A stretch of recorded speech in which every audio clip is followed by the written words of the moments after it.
हमारे द्वारा दिए गए दान से संत रामपाल जी महाराज के आदेशानुसार इतने लोगों को जीवन दान मिला है ताकि उनका दान करने का हौसला बना रहे और हम उनकी सेवा करते रहें। संत रामपाल जी महाराज सभी किसान परिवार से हैं और किसानों का दर्द समझते हैं।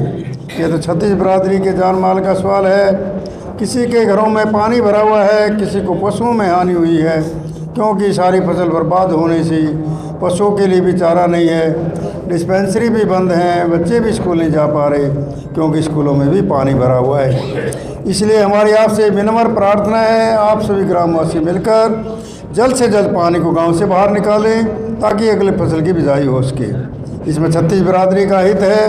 यदि आप ये नहीं कर पाए तो फिर उस गाँव को किसी प्रकार की आपदा में कोई राहत भविष्य में नहीं देंगे। ये हमारे गुरुदेव संत रामपाल जी महाराज जी का हमें सख्त आदेश है और आप सभी ग्रामवासियों से विनम्र निवेदन है। प्राकृतिक आपदाएं अचानक आ जाती हैं और इनका अंदाज़ा लगाना मुश्किल होता है। कभी कभी ऐसे इलाकों में भी बाढ़ आ जाती है जहां आमतौर पर सूखा रहता है। ऐसे में सरकार भी अपने स्तर पर जितना काम कर सकती है करती है, जो पर्याप्त नहीं होता। इसलिए ऐसे मुश्किल समय में धार्मिक संस्थाओं को भी आगे आना चाहिए। जैसे संत रामपाल जी महाराज समाज की सेवा में लगातार लगे हुए हैं। कथावाचक जो लाखों रुपए कथा करने के लेते हैं वो सारा हजम कर जाते हैं। दूसरी ओर संत रामपाल जी महाराज जो भी दान का पैसा आता है वो सारा जनसेवा अर्थात परमार्थ में लगाते हैं।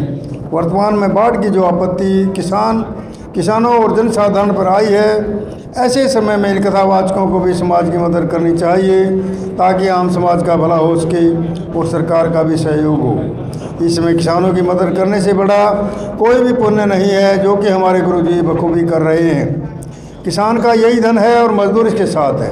किसान के घर चूल्हा जलेगा तो ही मजदूर के घर चूल्हा जलेगा। किसानों की मदद करके जो पुण्य का काम संत रामपाल जी महाराज जी ने किया है, इससे बड़ा धरती पर कोई पुण्य हो ही नहीं सकता।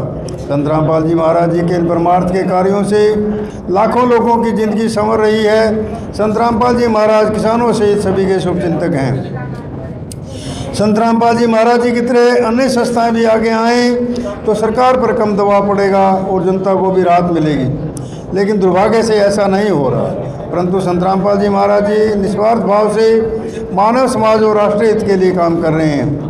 ग्रामवासियों से निवेदन है कि जो पाइप और मोटर आपको दी हैं, ये आपके लिए संत रामपाल जी महाराज जी की तरफ से एक वरदान सिद्ध होंगी। इनको अपनी ज़मीन में दबा लेना और जब भी बारिश हो, पानी ज़्यादा दिखे तो अपना पानी निकालना शुरू कर देना। आपकी बाढ़ की समस्या का सदा के लिए समाधान कर दिया। न पानी भरेगा और कितना ही पानी आ जाए साथ के साथ निकल जाया करेगा। आपको सदा के लिए एक अनमोल गिफ्ट परमेश्वर कबीर जी की दया से संत रामपाल जी महाराज जी द्वारा प्रदान की गई है। ना तो आपके वर्तमान की फसल खराब होगी, न आगे वाली फसल बीजने में कोई हानि होगी। इससे बड़ा गिफ्ट विश्व में किसान और मजदूर के लिए नहीं हो सकता है। दूसरे, आपको हिचकिचाने की जरूरत नहीं है। जितना भी सामान आपको चाहिए वो सतगुरु रामपाल जी महाराज जी से प्रार्थना करके आप ले सकते हैं। लेकिन गांव का पानी निकलना चाहिए और अगली फसल की बिजाई होनी चाहिए। ये जिम्मेदारी आप लोगों की होगी। सत साहिब भगवान की जय।